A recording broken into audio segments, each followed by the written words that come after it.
প্রথমেই দেখতে হবে যে আপনাদেরকে ব্যক্তিগত ট্রেনার ইনশিওর করা হচ্ছে কিনা, ওই প্রতিষ্ঠানে অটোমেশন সিস্টেম রিলেটেড সবকিছু আছে কিনা, এই বিষয়টাকে আপনাকে ইনশিওর করতে হবে। দেশের বাইরে পিএলসির প্যানেলও যদি আপনি ওয়ারিং করতে পারেন, তাও অনেক মোটা অঙ্কের টাকা আপনারা ইনকাম করতে পারবেন। আসসালামু আলাইকুম। আপনি আপনার সন্তানকে কাজ শেখানোর জন্য বা নিজে কাজ শেখার জন্য বা আপনার কোনো আত্মীয়কে কাজ শেখানোর জন্য একটি ভালো প্রতিষ্ঠান খুঁজছেন। তো ভালো প্রতিষ্ঠান নির্বাচন করার ক্ষেত্রে আপনার কোন কোন বিষয়ে লক্ষ্য রাখা জরুরি? প্রথমেই দেখতে হবে যে আপনাদেরকে ব্যক্তিগত ট্রেনার ইনশিওর করা হচ্ছে কিনা এবং ব্যক্তিগত মালামাল হাতে হাতে তুলে দেওয়া হচ্ছে কিনা।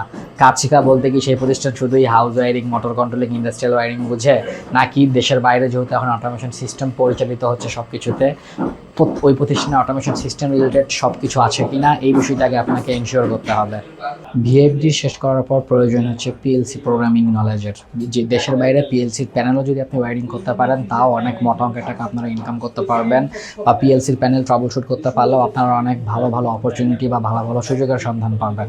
তাই industrial wiring, house wiring, motor কন্ট্রোলিংয়ের সাথে আপনাকে অবশ্যই পিএলসি, ভিএফডি, এইচএমআই এর উপর বিস্তারিত নলেজ অবশ্যই নিতে হবে, যে প্রতিষ্ঠানে আপনি কাজ শিখতে চাচ্ছেন সেই প্রতিষ্ঠান থেকে।